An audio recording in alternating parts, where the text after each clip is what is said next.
On for 9 hours on television was Michael Cohen. You actually asked the president about Michael Cohen yesterday. There he is being sworn in front of the House Oversight Committee. Keep in mind, they had to work out his testimony yesterday before he went to prison in 2 months. Nonetheless, and one of the reasons he's going to prison, lying to Congress. Here he is as he started the festivities yesterday, and it was something to see. I am sorry for my lies and for lying to Congress. I have lied, but I am not a liar. Donald Trump is a man who ran for office to make his brand great, not to make our country great. He had no desire or intention to lead this nation, only to market himself and to build his wealth and power. Well, we learned yesterday that Michael Cohen, not a great guy. But he's trying to be a better person now that he's decided to come out and ruin the president.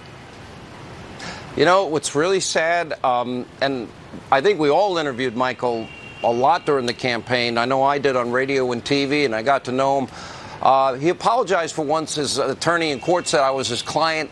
That was never true in any capacity. He apologized to me, and I did appreciate it.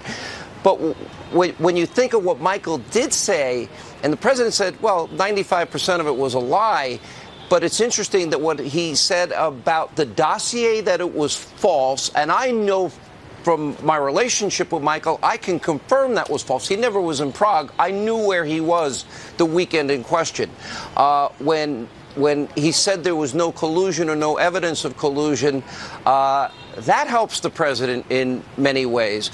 You know, the fact that he now has a different point of view is fine, but I felt on a personal level, having known him, to watch the Democrats now under oath put him in legal jeopardy, where as a result of this, there will likely be 2 criminal referrals on top of what this man and his family have been through.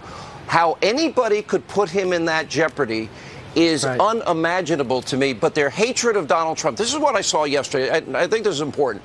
So we saw 2 Americas yesterday, and I think 2 choices for the American people. And elections are always about, okay, when you have a clear choice, I think it's powerful.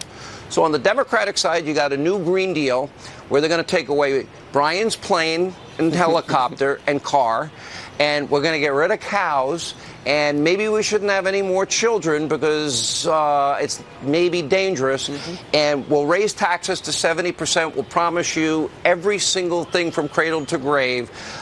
That's going on, and simultaneously, on the day that the President of the United States is negotiating 20-some-odd hours in the air away for something as powerful as long-term peace, security, and a safer world, and the Democrats purposefully orchestrate this circus that we saw yesterday. It was an embarrassment, but I predict the combination of the new Green Deal and the combination of this circus yesterday will have a tremendous impact. The American people are going to see 2 very different visions. Sean, just like the president's economic and foreign policy success, which is, you know, a lot to tell. But you asked the president about these conflicting images that are happening.